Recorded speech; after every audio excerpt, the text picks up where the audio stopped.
Alright, y'all, welcome back to Unit 2, Day 13. Today we're going to be talking about the transatlantic slave trade. So reminders before we get started, make sure you have your history notebook out and you're taking notes as you move through the video.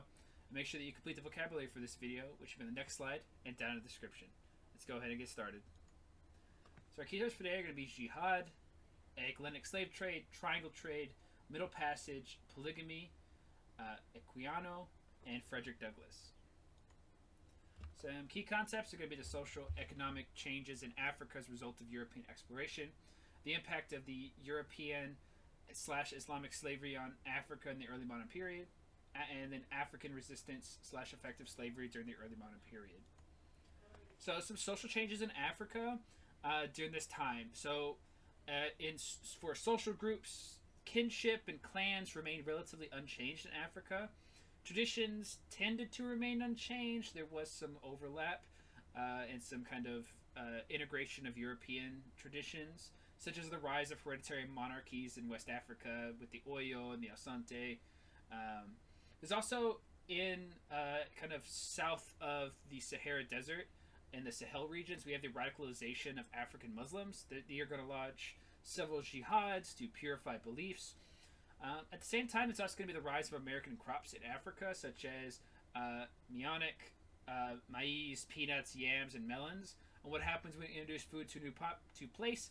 You get a big population boom.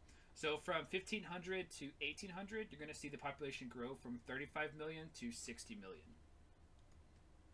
Now, let's talk about the foundations of the slave trade. Now, in Iberian society, which they're really going to kick it off with the Americas, slavery is very common. Slavery is also very common in traditional Africa. And the Islamic slave trade was well established throughout Africa, even before the Europeans. So North Africa would be traded to Southwest Asia through the Trans-Saharan trade route. They would be transported through East Africa into the Indian Ocean route to Southwest Africa and the Persian Gulf. Later, when the Europeans really begin to need more, labor in the New World, they're going to ship Africans from Africa to the America, and this is really what is really known as the Atlantic slave trade. And we have two vocabulary words: the Middle Passage, which is the passage from Africa to the Caribbean, and then we have the triangle trade.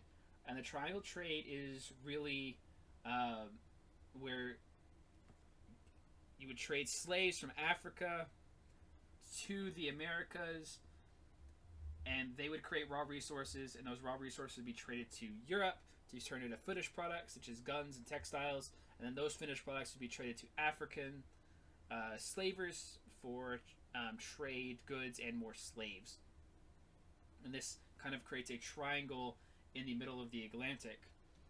Now, here is a map of the transatlantic slave trade. If you notice on this map, the majority of slaves went to the Caribbean and Brazil. Only like 5% of African slaves actually went to the Americas first. Most of them, again, did go to the Caribbean and Brazil. So let's talk about Portugal and Africa that set the pattern.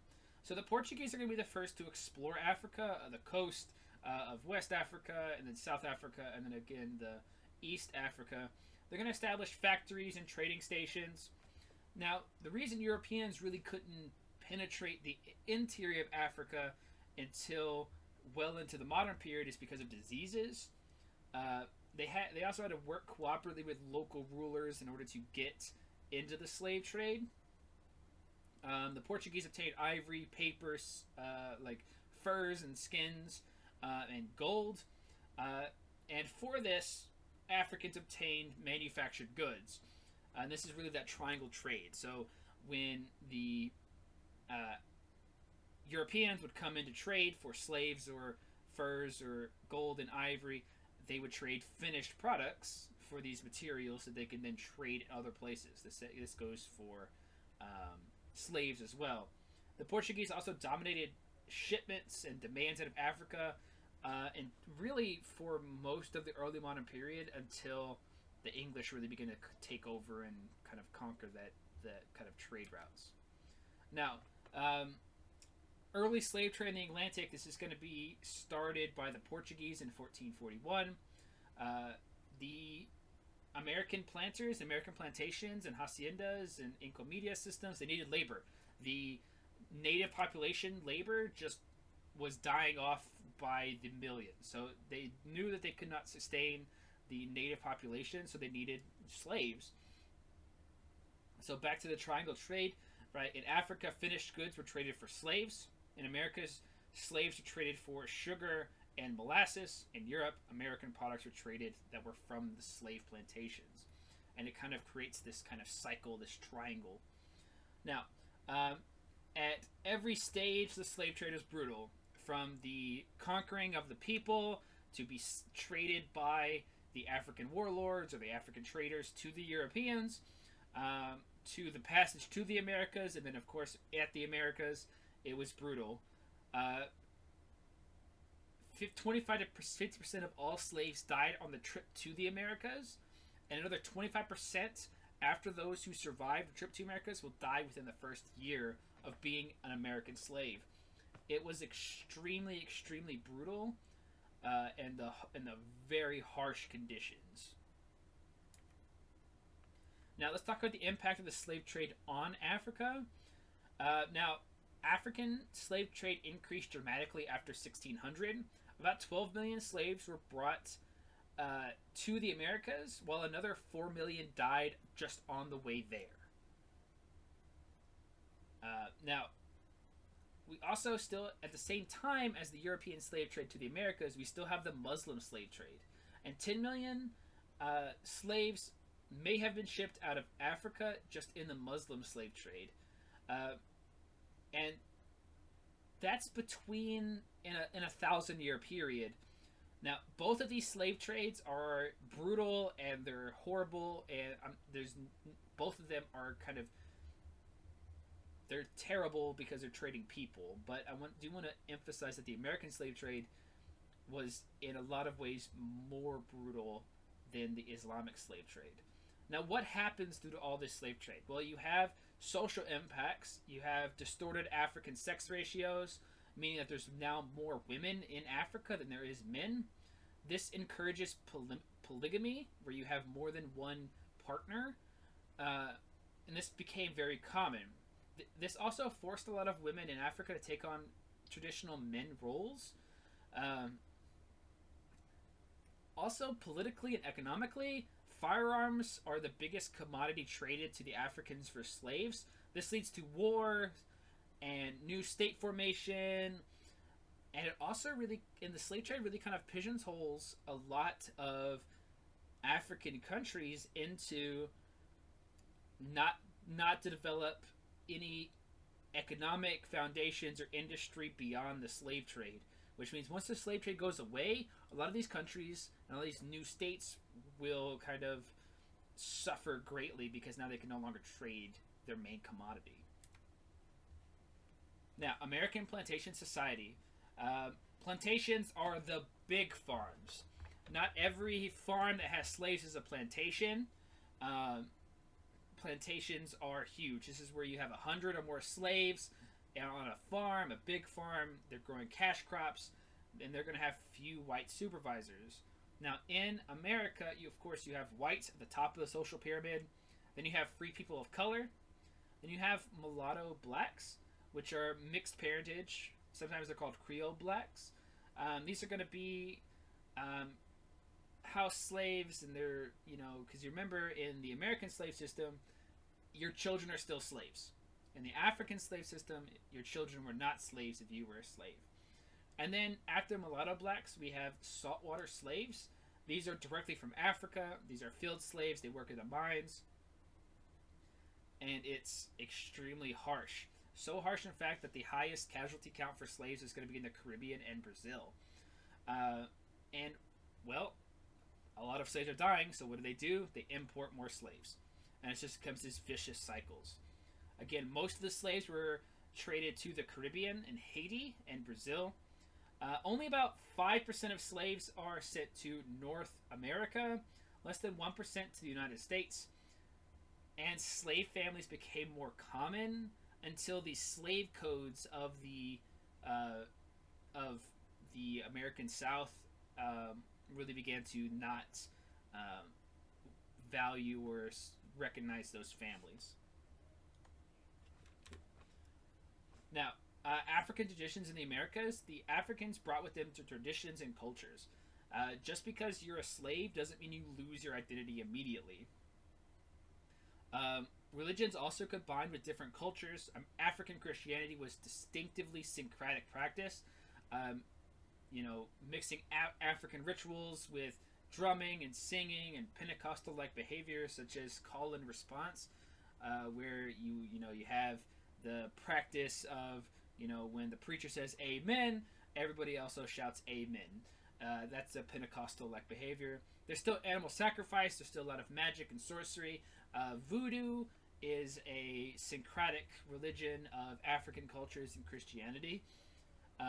We also have other cultural traditions such as hybrid cuisine, weaving and pottery, dances, and kind of mixing of the different kind of religions and cultures and traditions. Now, if you're oppressed, you're not going to stand for it, right? And so there's a lot of resistance to slavery. It's very widespread, but it is extremely dangerous. Now, some of the easiest ways that a slave could kind of resist even silently would be to work slowly, sabotage equipment, right? Make life as hard as possible, because if it doesn't work, you can't do it.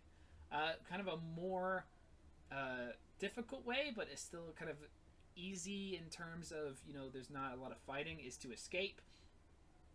While slave revolts were rare, they were brutally suppressed by the plantation owners.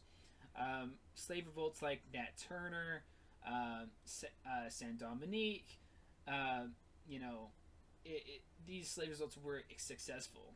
One of the biggest one is going to be in 1793, the slave rebellion of the French colony of Saint Dominique. This is going to be led by Toussaint, and this is going to establish the independent slave colony of Haiti, right, or the Dominican Republic.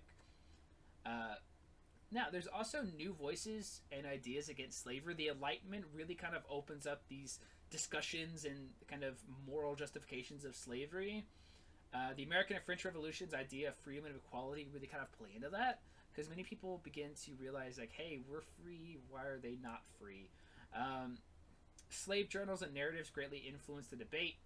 Udala Equiano is a freed slave. He writes an autobiography, becomes a bestseller. Frederick Douglass, he's going to escape. He's going to write his autobiography. He becomes a very big abolitionist in the abolitionist movement.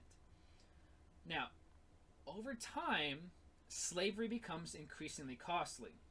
The decline of sugar prices because it was over-manufactured, the decline of cotton prices and things, and the rising cost of slaves in the late 18th century, because a lot of European countries had began to ban the slave trade.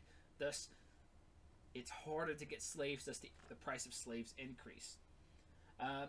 Most Europeans abolished the slave trade by the early 19th century or 1800s.